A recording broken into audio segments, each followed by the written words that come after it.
তো এই যে দেখুন পুরো লাল করে ভেজে নিয়েছি, তুলে নিচ্ছি এবারে। এরকম গরম গরম মাছ ভাজা ভাতের সাথে খেতে কিন্তু হেভি লাগে।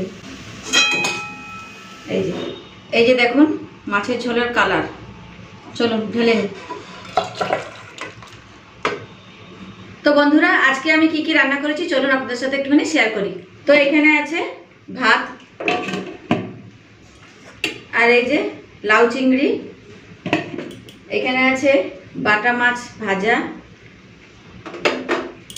তার সাথে আছে মসুরির ডাল পাতলা করে। ডালটা আমাদের প্রতিদিন থাকে ভাতের সাথে। আর আজকে বানিয়েছি বাটা মাছের ঝোল। চলুন এরপরে ভাতটা বেড়ে নিই।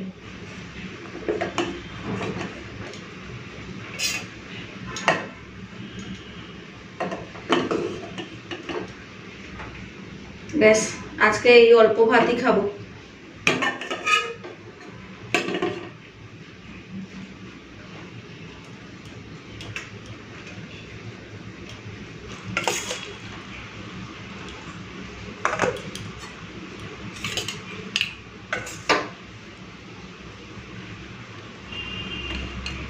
এখন নিয়ে নিচ্ছি বাটা মাছ ভাজা।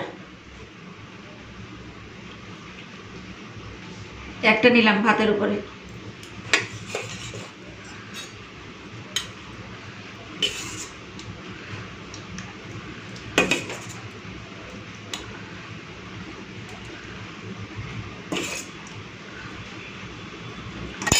ব্যাস এই যে তো বন্ধুরা এই যে আমার দুপুরের ভাত বেড়ে নিয়েছি। কি কি নিয়েছি এবার বলে দিই। ভাত নিয়েছি, এখানে আছে বাটা মাছ ভাজা, দেখুন ছোট ছোট সাইজের বাটা মাছ।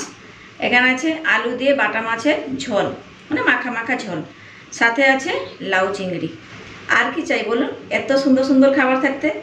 ডাল বানিয়েছি, ডাল আর নিচ্ছি না, আমি এই দিয়ে আজকে খাওয়া দাওয়া করবো। তো বন্ধুরা আজকে দুপুরবেলার খাবারগুলো আপনাদের কেমন লাগলো অবশ্যই কিন্তু কমেন্টস করে জানাবেন। তাহলে আজকের মতন এখানেই থাকলাম, আবার চলে আসবো একটা নতুন ভিডিও নিয়ে। ততক্ষণ সবাই ভালো থাকবেন, সুস্থ থাকবেন, টাটা। এই যে দেখুন এই দিয়েই খাওয়া হয়ে যাবে। আর আজকে আমি ডাল নিচ্ছি না, ডাল নিয়ে ফ্রিজে তুলে দেবো। চলুন তাহলে রইলাম।